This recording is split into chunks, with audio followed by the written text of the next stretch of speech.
Patatas, papa pomme de terre, la criadilla, le tubercule le plus important et polyvalent du monde. Tu peux faire des frites, de la purée de pommes de terre, des tatertots, de la salade de pommes de terre, des galettes de pommes de terre, des pipeaux coréens à la pomme de terre, des œufs avec des pommes de terre. Je crois que tu as saisi l'idée, mais imagine si je te disais que toutes ces bonnes choses allaient disparaître.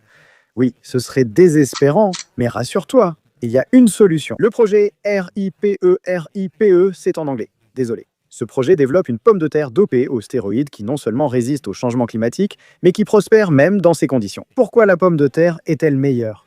Elle pousse jusqu'à 30% de plus que les variétés classiques lors de fortes chaleurs. Ce n'est pas juste la taille qui compte, la personnalité aussi. Parlons maintenant de ce qui rend cette pomme de terre si géniale. Les autres nutriments viendront après. Le projet se concentre sur la photosynthèse et la croissance des plantes dans des environnements de photosynthèse, un problème de plus en plus courant. On estime que 15% des pertes de récolte sont dues au stress thermique, ce qui n'affecte pas seulement l'économie, mais quelque chose de bien plus important, la sécurité alimentaire. Nous connaissons tous la photosynthèse, ce processus où la plante capte la lumière du soleil et la transforme en énergie, fruits, feuilles, etc. Mais pendant ce processus, il y a une défaillance génétique connue sous le nom de ribulose, un 5-bisphosphate, carboxylase et oxygénase.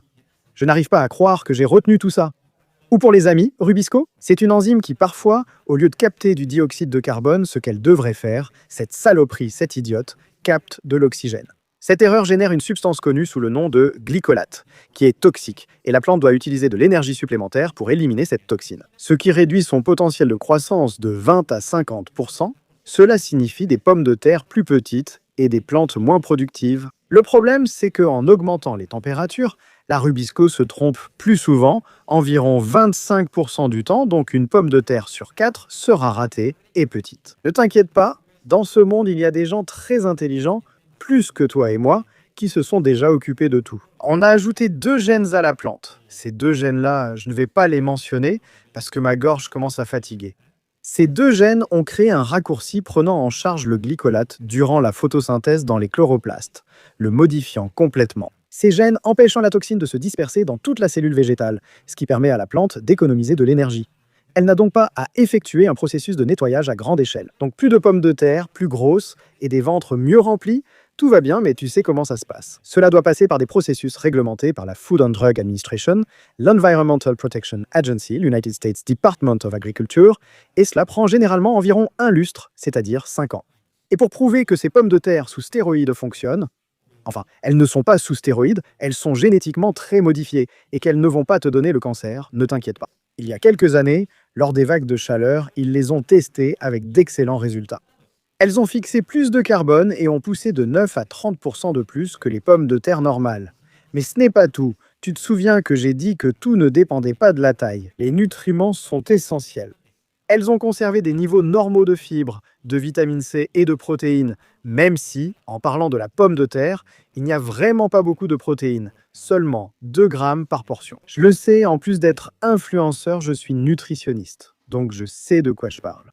Malheureusement, il y a plus de 800 millions de personnes qui souffrent de la faim dans le monde, y compris les policiers de la circulation qui t'arrêtent dans la rue. C'est pourquoi ces avancées sont cruciales pour stabiliser l'approvisionnement alimentaire dans les zones vulnérables. Soyons honnêtes, le Mexique en a beaucoup.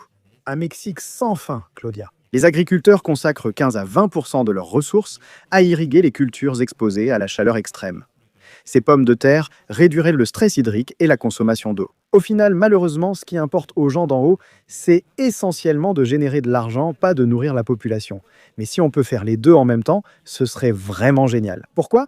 Parce qu'on estime qu'annuellement, il y a des pertes dans l'industrie de la pomme de terre. Oui, l'industrie de la pomme de terre. On perd environ 1,2 milliard de dollars américains à cause du stress hydrique et de la chaleur. Nous ne parlons pas de sol péruvien ni de bolivar, mais bien de dollars américains. C'est ça, le futur probablement.